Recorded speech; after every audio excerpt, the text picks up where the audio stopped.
Welcome to Srinarayana Guru Open University degree classes. We are studying Introduction to Mass Communication, Block 3, Unit 4, Role of Media in Society.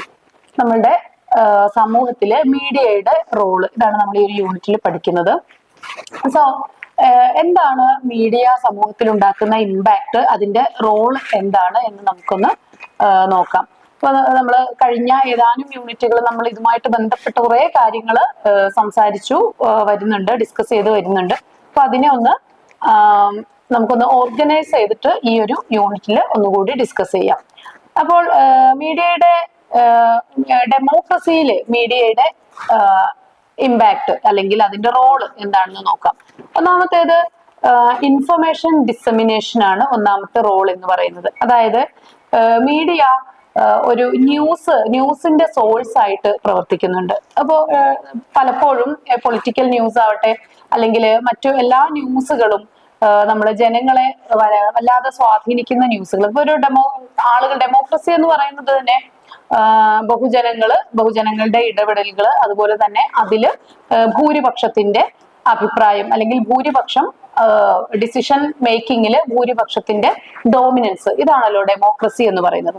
അപ്പോൾ ഈ ന്യൂസും അതുപോലെ ന്യൂസിന്റെ source ആയിട്ട് media പ്രവർത്തിക്കുന്നത്, media സിറ്റിസൻസിനെ ഒരു accurate അതുപോലെ ടൈംലി ആയിട്ടുള്ള ഇൻഫോർമേഷൻ, പൊളിറ്റിക്കലും സോഷ്യലും ഇക്കണോമിക് ഇവന്റ്സിനെ കുറിച്ചൊക്കെയുള്ള ടൈംലി ഇൻഫോർമേഷൻസ് മീഡിയ പ്രൊവൈഡ് ചെയ്യുന്നുണ്ട്.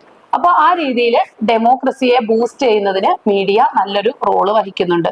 അതുപോലെ തന്നെ വോട്ടേഴ്സിനെ എംപവർ ചെയ്യുന്നത്, ഈ മീഡിയ വഴി വോട്ട് ചെയ്യുന്നതിന്റെ പ്രാധാന്യം, വോട്ട് ചെയ്യാതിരുന്നാലുള്ള ദോഷങ്ങള്, അല്ലെങ്കിൽ ഡെമോക്രസിയിൽ നമ്മൾ ജനങ്ങളുടെ പങ്ക്, അത് ജനങ്ങൾ അതിൽ നിന്ന് വിട്ടു നിൽക്കുമ്പോൾ ഉണ്ടാവുന്ന ദോഷങ്ങൾ, ഇത്തരം കാര്യങ്ങളെ കുറിച്ചൊക്കെ ജനങ്ങളെ ബോധവൽക്കരിച്ചുകൊണ്ട് ഡെമോക്രസിയെ എംപവർ ചെയ്യുന്നതിൽ മീഡിയ നല്ല പങ്ക് വഹിക്കുന്നുണ്ട്. ദെൻ ഒരു വാച്ച് ഡോഗ് റോളാണ് അല്ലെങ്കിൽ ഒരു സർവൈലൻസ് റോൾ എന്ന് പറയാം. അതായത് നമുക്ക് ഒരു ജനാധിപത്യത്തിന്റെ കാവൽക്കാരായിട്ട് ഈ മീഡിയ പ്രവർത്തിക്കുന്നുണ്ട് എന്നുള്ളത് ഒരു റിയാലിറ്റിയാണ്. ഒരു വളരെ ലൈവായിട്ട് നടക്കുന്ന ഓരോ സംഭവ വികാസങ്ങളെയും ലൈവായിട്ട് ജനങ്ങളിലേക്ക് എത്തിക്കുന്നുണ്ട്. അപ്പൊ അതുകൊണ്ട് തന്നെ ഇത് ഡെമോക്രസിയുടെ ഒരു വാച്ച് ഡോഗായിട്ട്, അത് ഭരണതലത്തില് ഉദ്യോഗസ്ഥ തലങ്ങളില് എന്തൊക്കെയാണ് സംഭവിക്കുന്നത് എന്നതിനെ കുറിച്ചുള്ള ധാരണ ജനങ്ങളിലേക്ക് കൃത്യമായി എത്തിക്കുന്നതിന് മീഡിയ സഹായിക്കുന്നുണ്ട്. Then platform for public debate, ഈ പൊതു സംവാദങ്ങളുടെ ഒരു വേദിയായിട്ട് ഈ മീഡിയ പ്രവർത്തിക്കുന്നുണ്ട്, അല്ലെങ്കിൽ അത്തരം വേദികൾ മീഡിയ ഒരുക്കി നൽകുന്നുണ്ട്.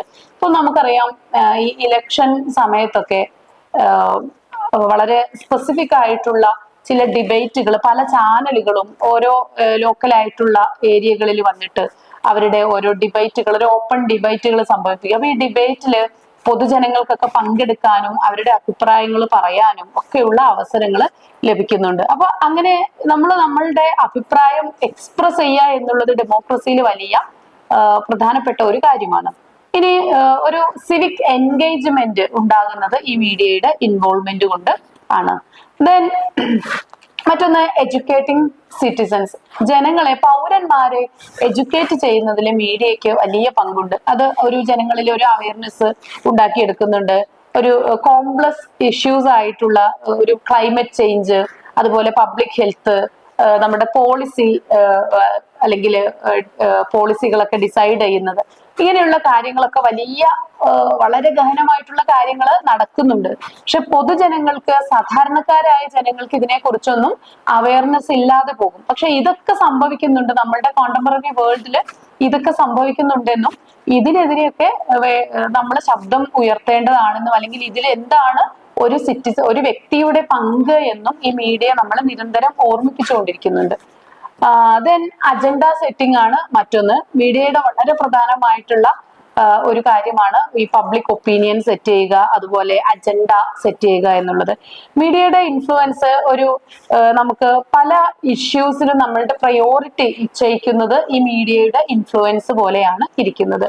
ദെൻ ചില ഇഷ്യൂസ് ഹൈലൈറ്റ് ചെയ്യപ്പെടുന്നുണ്ട്, അല്ലെ? ചില പ്രോബ്ലംസ് നമുക്ക് പലപ്പോഴും വളരെ നിസ്സാരമെന്ന് തോന്നുന്ന ചില ഇഷ്യൂസ് വല്ലാതെ ഹൈലൈറ്റ് ചെയ്യപ്പെടുകയും അതെല്ലാവരും ഏറ്റെടുക്കുകയും അതൊരു വലിയ വിഷയമായിട്ട് മാറുകയും ഒക്കെ ചെയ്യുന്നത് നിമിഷ നേരം കൊണ്ട് അതിൽ വലിയ മാറ്റങ്ങൾ വരുന്നത് നമ്മൾ കാണാറുണ്ട്.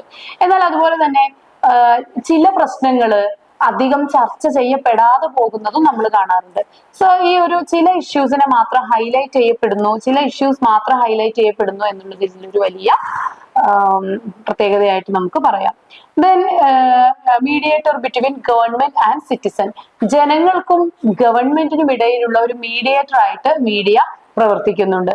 അത് പല ചാനലുകളിലൂടെയൊക്കെ എന്താണ്, ഇപ്പോ ഒരു നിയമസഭയില് നടക്കുന്ന ഒരു സമ്മേളനം, അതിന്റെ ഡിസ്കഷൻസ്, അവിടെ ഉരുത്തിരിയുന്ന കാര്യങ്ങൾ, ഇതെല്ലാം പൊതുജനങ്ങൾ അറിയുന്നത് എങ്ങനെയാണ്? ഈ ചാനലുകൾ വഴിയാണ്.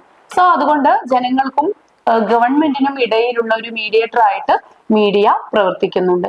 ഇനി challenges to media in democracy, ഈ ഡെമോക്രസിയില് ഉള്ള മീഡിയയുടെ ചലഞ്ചുകളാണ് നമ്മൾ ഇനി ഡിസ്കസ് ചെയ്യുന്നത്. ഒന്നാമത്തേത് ബയാസ് ആൻഡ് പാർട്ടിസൺഷിപ്പ് ആണ്. ബയാസുകൾ, പലതരത്തിലുള്ള ഇടപെടലുകള്, താല്പര്യങ്ങൾ, വ്യക്തിപരമായിട്ടുള്ള ചില താല്പര്യങ്ങളൊക്കെ ഇവിടെ പ്രശ്നങ്ങൾ സൃഷ്ടിക്കുന്നുണ്ട്. മറ്റൊന്ന് മിസ്ഇൻഫർമേഷൻ ആൻഡ് ഫേക്ക് ന്യൂസ്. ഇന്ന് അനുഭവപ്പെടുന്ന വലിയ ഒരു പ്രശ്നമാണ്. നമ്മളെ തെറ്റായ വിവരങ്ങൾ ജനങ്ങളിലേക്ക് എത്തിക്കുകയും അത് ജനങ്ങളെ തെറ്റിദ്ധരിപ്പിക്കുകയും ചെയ്യുന്ന ഒരു പ്രവണത ഇന്ന് നമ്മള് വളരെ ഡേ ടു ഡേ ലൈഫിൽ കണ്ടുവരുന്നതാണ്. അപ്പോൾ ഏതെങ്കിലും ഒരു മീഡിയയുടെ ഒരു ഹിഡൻ അജണ്ട അല്ലെങ്കിൽ അവരുടെ ഒരു പ്രത്യേക താല്പര്യമായിരിക്കാം ഇത്തരം ഒരു മിസ്ഇൻഫർമേഷനോ അല്ലെങ്കിൽ ഒരു ഫേക്ക് ന്യൂസോ ജനങ്ങളിലേക്ക് എത്തിക്കുന്നതിന് കാരണമാകുന്നത്. ഇനി മറ്റൊന്ന് സെൻസർഷിപ്പ് ആൻഡ് സപ്രഷൻ ആണ്. പലപ്പോഴും മീഡിയയെ സപ്രസ് ചെയ്ത് വെക്കുക, അടിച്ചമർത്തി വെക്കുകയും സെൻസർഷിപ്പുകൾ ഏർപ്പെടുത്തുകയും ചെയ്യുന്നത് കൃത്യമായിട്ടുള്ള വിവരങ്ങൾ ജനങ്ങളിലേക്ക് എത്താതിരിക്കുന്നതിനും കാരണമാകാറുണ്ട്. അതായത് ഒരു ഭരണകൂട വിരുദ്ധ വികാരം ഉണ്ടാകും എന്ന് തോന്നുന്ന ചില സാഹചര്യങ്ങളിലൊക്കെ എന്താണ് ഒരു ഭരണതലത്തിൽ സംഭവിക്കുന്നത് എന്ന് റിപ്പോർട്ട് ചെയ്യാൻ മീഡിയകളെ അനുവദിക്കാതിരിക്കുന്ന സാഹചര്യങ്ങളും ഒരു ഓട്ടോക്രാറ്റിക് ആയിട്ടുള്ള പ്രവണതകൾ പലപ്പോഴും കണ്ടുവരുന്നുണ്ട്. അത് അൺവാണ്ടഡ് സെൻസർഷിപ്പുകളും അതുപോലെ ചില സപ്രസീവ് ആയിട്ടുള്ള മെഷേഴ്സും ഒക്കെ ഇതിൽ വരുന്നുണ്ട്. ദെൻ മറ്റൊന്നാണ് കൊമേഴ്ഷ്യലൈസേഷൻ എന്ന് പറയുന്നത്. കൊമേഴ്ഷ്യലൈസേഷൻ എന്ന് പറയുമ്പോൾ ഒരു പ്രോഫിറ്റ് ഡ്രിവൺ ആയിട്ട് തന്നെ മീഡിയ പ്രവർത്തിക്കുന്നത്. അതായത് മീഡിയയുടെ പ്രയോറിറ്റി എന്ന് പറയുന്നത് പ്രോഫിറ്റ് ഉണ്ടാക്കുക എന്നുള്ളത് മാത്രമായി മാറുന്ന ഒരു സാഹചര്യം. പ്രോഫിറ്റ് തന്നെയാണ് ഏതൊരു മീഡിയയുടെ ആണെങ്കിലും എന്തിന്റെ ആണെങ്കിലും ആത്യന്തികമായ ലക്ഷ്യം പ്രോഫിറ്റ് മോട്ടീവ് തന്നെ ആയിരിക്കും. പക്ഷേ ഈ പ്രോഫിറ്റ് ഉണ്ടാക്കുക എന്നത് മാത്രം ഒരു മീഡിയയുടെ ലക്ഷ്യമായി വരുമ്പോൾ അത് വലിയ പ്രശ്നങ്ങൾ സൃഷ്ടിക്കുന്നുണ്ട്. ദെൻ അപ്പൊ ഇത്രയാണ് നമുക്ക് ഈ ഒരു യൂണിറ്റിൽ ഡിസ്കസ് ചെയ്യാനുള്ളത്. Thank you.